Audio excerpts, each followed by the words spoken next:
আজকে সারা দিন সকাল থেকে একেবারে ঝুম বৃষ্টি। ছোট ছেলে ঘুম থেকে উঠার পরে বাবাটারে জিজ্ঞেস করলাম, ছোট আব্বা আজকে কী খাবা তুমি? বলতেছে মামনি বিরিয়ানি রান্না করো, আজকে বিরিয়ানি খাবো। তো আমি ভাবলাম বৃষ্টির দিন ওদের বিরিয়ানি রান্না করে দিই। আসসালামু আলাইকুম কাছের মানুষরা, সবাই কেমন আছেন? আলহামদুলিল্লাহ আমরা অনেক ভালো আছি। আজকে আমার ছোট ছেলের আবদারে আমি বিরিয়ানি রান্না করতেছি। চালগুলো আগেই আধা ঘন্টা আগে ভিজাই রাখছিলাম, ভালো করে ধুয়ে নিছি, আর আলুগুলোরেও ভাইজে নিছি। আর আজকে মুরগির মাংসটা, বিরিয়ানির মাংসটা আমি একটু অন্যরকমভাবে রান্না করলাম। সব কিছু ম্যারিনেশন করে আগেই আমি মাখায় রাখছিলাম। মাংসর মধ্যে টক দই বলেন, আদা রসুন বাটা, বিরিয়ানির মশলা, পেঁয়াজ সব কিছু দিয়ে যা যা মশলা লাগে, একটু শুকনা মরিচের গুঁড়াও দিছি, স্বাদ অনুযায়ী লবণ সব দিয়ে আমি মাখায় রাখছিলাম আধা ঘন্টা। মাখায় রেখে তারপরে একবারে কড়াইতে তেল দিয়ে বসাই দিছি। আর আলুগুলো যেহেতু অনেক সময় ধরে লাল লাল করে ভাজা নিছি, সেদ্ধ হয়ে গেছে। এবার মাংসের মধ্যে আলুও একবারে দিয়ে দিলাম। এবার আলু আর মাংস ভালো করে কষায় সেদ্ধ করে ফেলবো কষানোর সময়। আর এদিকে আমি পোলাও চালগুলোও ভাজা শুরু করে দিছি। একদিকে আমার মাংস রান্নাও কমপ্লিট হয়ে যাবে, আর এদিকে চালও রেডি, মাংস দিয়ে দিলাম। তো পুরো রান্নাটা আপনাদের সাথে আমি আর শেয়ার করতে পারলাম না। এদিকে আমার রান্না কমপ্লিট, আমরা দুপুরে খাইতে চলে আসলাম। ভালো করে চালটা ভাজা ভাজা করছি, আর চালের মধ্যেও কিন্তু আমি বিরিয়ানির মশলা দিছি। তারপরে যখন চালটা মোটামুটি ফুটে আসছে, মাংস আর চাল একসাথে মিশাই ঘি আর কেওড়া জল দিয়ে প্রায় 20 মিনিটের মতো দমে রেখে দিছি। আর 4টা ডিমও সেদ্ধ করছি। মাংসের পরিমাণটা একটু কম, ফ্রিজে কোনো মাংসই খুঁজে পাইতেছিলাম না। ছেলে এখন খাবে বিরিয়ানি, তারপরে একেবারে চিরুনি অভিযান করলাম।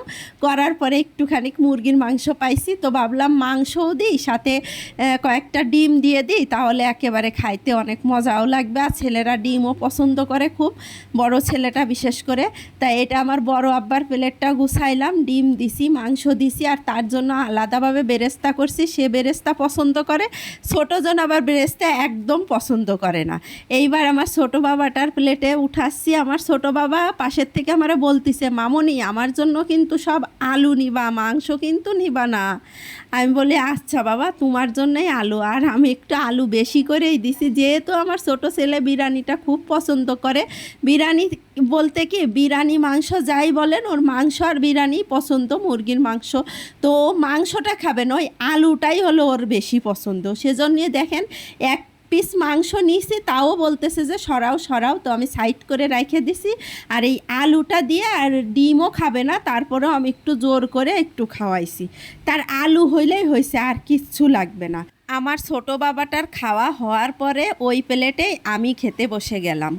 আলহামদুলিল্লাহ অনেক মজা হয়েছে বিরিয়ানিটা। আর এরকম বৃষ্টিতে কিন্তু বিরিয়ানি বলেন, খিচুড়ি বলেন, গরুর মাংস রান্না করলে অনেক মজা লাগে। তো আমার ছোটো ছেলে যেহেতু বিরিয়ানিটা অনেক পছন্দ করে, ওর কাছে জিজ্ঞেস করছি বাবা কী খাবা? সকালে উঠেই বলে মামনি বিরিয়ানি খাবো। আলু দিয়ে ওদের বিরিয়ানি রান্না করে দিলাম। আলহামদুলিল্লাহ অনেক মজা হয়েছে। আর আমার ভিডিওটা যদি আপনাদের একটুও ভালো লেগে থাকে, অবশ্যই লাইক কমেন্ট শেয়ার করে আমার পাশে থাকবেন। আমার জন্য অনেক অনেক দোয়া করবেন।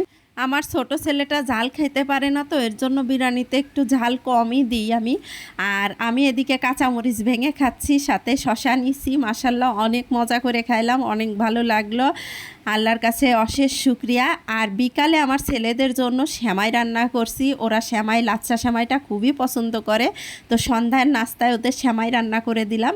আর আমার ভিডিওটা আপনাদের কেমন লাগলো অবশ্যই কমেন্ট করে জানাবেন। সবাই সুস্থ থাকবেন, ভালো থাকবেন, আমার জন্য দোয়া করবেন। আজকের মতো এখানেই শেষ করছি। ভালো লাগলে ভিডিওটা লাইক কমেন্ট শেয়ার করে আমার পাশে থাকবেন, আর আমার জন্য অনেক অনেক দোয়া করবেন। আল্লাহ হাফেজ।